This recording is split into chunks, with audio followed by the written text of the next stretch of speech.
For those who don't know, like the Source magazine and like Double XO and Rap Pages, like how important was those magazines back then? Would you say like? Those rap magazines, the Source, Double XL, Rap Sheet, Rap Pages, Hmm.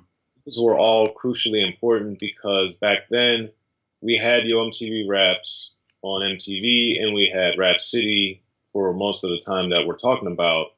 But there really wasn't like today. You couldn't go online and look things up. There was no internet that was just Right. usable for research or to listen to or to stream. So it was really you could see 1 or 2 hours a day on television if you had cable, which a lot of people didn't even have cable, or you could read a magazine, and they obviously usually came out once a month. And most of the mainstream media, like the main newspapers, the main magazines, didn't do much coverage of rap. And if they did, it was the super most popular, the platinum artists or the people that were doing, more commercial minded rap. So it's really to get the best, most detailed, most in depth coverage and to really get albums reviewed and all those types of things, you'd have to go to the rap magazines. And that's why they were so popular because there was a scarcity of coverage. So the rap magazines had the majority of the coverage. And in my opinion, by and large, they also did the best job of covering it. So the magazines were very, very, very important. Hmm. But would you say like how important would you say like to have like a critic reviewing an album? Like because if we play devil's advocate here, someone will say yeah, just an opinion here. But Well, I agree with you. To me, the reviews never mattered anything to me because when I was in high school and I started reading the source, hmm, I realized that a lot of the reviewers put their biases into the review. So I would read them and I would have already heard the album, or from what they said, I'd be like, wow, that's really weird. They just said the album wasn't good because they compared it to, and I'm just making this up off the top of my head, hmm, to DOS Effects. And I'd be like, I love DOS Effects. And they're saying they bit DOS Effects and they're derivative, but I remember a specific review of that happening. They were like, "Oh, they're trying to bite DOS Effects or whatever," and I had already heard the album, and yeah, they had done the diggity diggity iggity wiggity whatever, right. but the beats were good. I liked the stories and everything, so yeah, they had a little element of DOS Effects to them. This was Home Team, which is a very obscure album, but I liked the album and I had it, and I remember reading it, just thinking like, "Well, I don't agree with this." So the problem is when I would talk to people, either my friends from that I grew up with, or in college, or once I started traveling around the country um, covering the music, the challenge was I realized a lot of people took what those reviews were as fact, Hmm, but it's really just an opinion. So right, for right. me, it never affected me, and I read them all, but I read it more to get information, like, oh, who produced on the song, like who did this, what did this beat feel like or sound like, or what have you.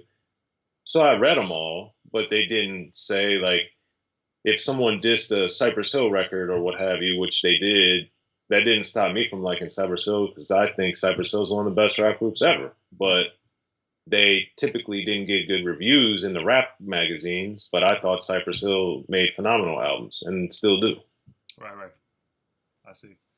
So did you have like any altercations or conflicts with any of the artists when you Yeah, I've had a lot of artists threaten me or be unhappy with me because I said their music wasn't good or that they didn't do a good job at a concert.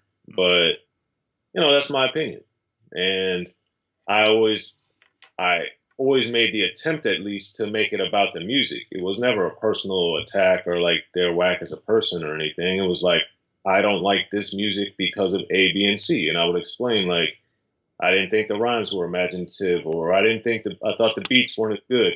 And I would always try to, unless it was a debut album, of course, where you don't have the opportunity to compare it to other music, I would always say like, oh, on their first album they did this, and this is why their second album's not as good because they didn't do this. Like they told these amazing stories, and this story sounds like a story they told last album, but just not as good. So I would always try to frame it as to why my opinion was what it was, rather than just say, "Oh, it was whack.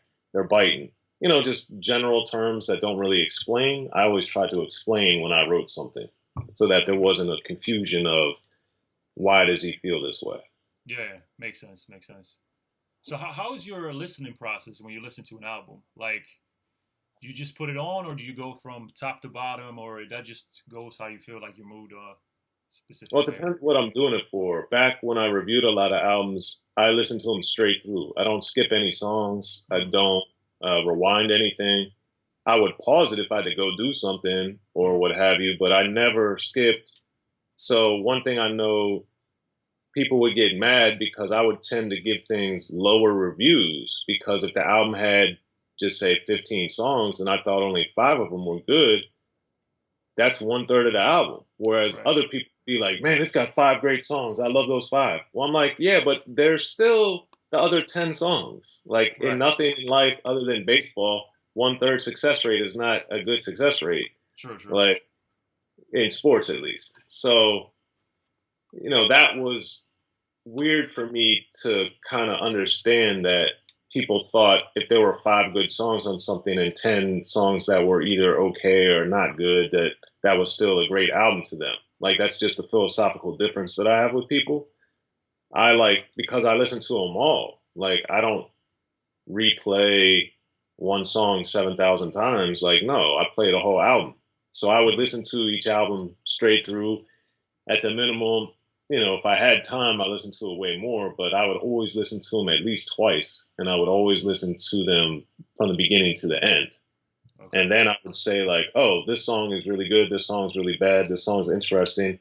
And then when I was writing it, I would like quote lyrics, so I'd focus on whatever they were saying and whatever I wanted to quote. So I might listen to it more again, but I never listen to things with bias. And that's something I noticed later too. Like, my friends would always be shocked that I could like rap the whole album for so many albums. But it's like, because unlike you guys, I actually listened to the whole album. So that Right, was right. a big difference. Mm, okay, makes sense.